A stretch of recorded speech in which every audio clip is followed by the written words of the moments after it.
toutes ces disparitions mythiques arrivent dans des circonstances inexpliquées. Certains de ces avions et de ces bateaux n'ont jamais été retrouvés. Il existe donc de nombreuses théories qui expliquent pourquoi ces phénomènes arrivent dans cette zone, allant de trombes marines aux aliens en passant par des monstres marins. Mais ce ne sont que des théories. Les rapports commencent en 1945, lorsque 5 bombardiers torpilleurs américains et un avion qui survolait la zone ont disparu sans laisser de traces. Depuis ce jour, 75 crashs d'avions et plusieurs centaines de bateaux ont disparu. La dernière tragédie remonte à 2015, lorsque le cargo El Faro a disparu dans cette région. Il s'agissait d'un vaisseau américain, allant de la Floride jusqu'à Porto Rico. Il a disparu des radars le 1er octobre 2015 et a été retrouvé détruit au fond de l'océan le 31 octobre.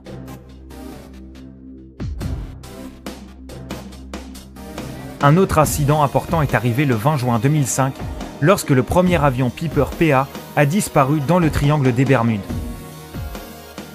Il y avait 3 personnes à bord. Un second accident similaire est arrivé le 10 avril 2007, lorsqu'un autre avion Piper PA a disparu près de l'île de Berry. Il n'y avait qu'un seul pilote à bord et aucun passager. Aucun des 2 avions n'a jamais été retrouvé. Il y a eu de petits incidents également. Un yacht appelé Witchcraft, qui appartenait à Burak, qui possédait également un hôtel connu, s'est aventuré le long des côtes de Miami avec son père pour regarder les lumières de Noël en 1967.